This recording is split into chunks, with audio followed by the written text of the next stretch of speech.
So, the all-new series of Dallas started last night. The original series ran from 1978 to 1991, and now they're bringing it back as a continuation, kind of like they did with Doctor Who over on the BBC. Um, I got to admit that I did not see. I wasn't a fan of the original series. It originally went off the air when I was 6 years old. I do remember though that my mother was a fan. And I can remember hearing the whole "Who Shot JR" thing when I was a child.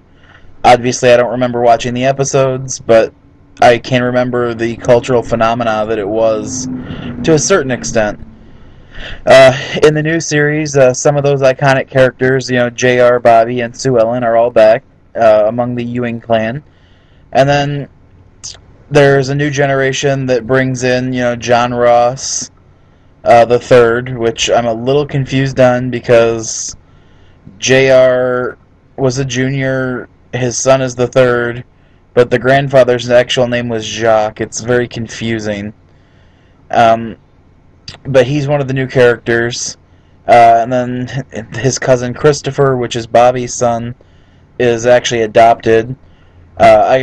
The original characters they brought back are along with the original actors, and I gotta tell you, Larry Hagman looks like he's aged a good 40 years since I've last seen him.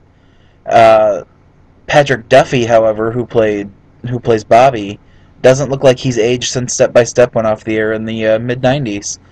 He is really, really preserved well. Again, I was not a fan of the original series. But this new series seems like you had to have been a fan to get it. Now, I did watch both episodes that debuted last night, and I will watch again next week to make sure. But overall, I think if you understood some of the back history, like my mother did, and I watched the show with her because of that, I wanted her to be able to fill me in. If you understood some of the back history, I think you would have really enjoyed the show. Me, I thought it was just average TV at best. It's really a soap opera, and I'm not a big fan of that type of show to begin with.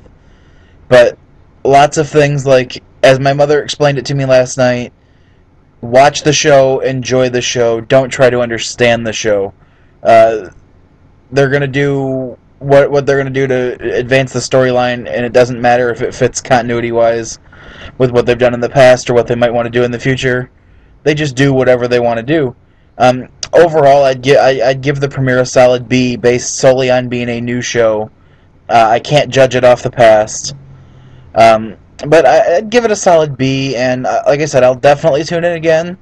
I'm not sure that I'm going to stick around for all 10 episodes, though. It hasn't really hooked me yet.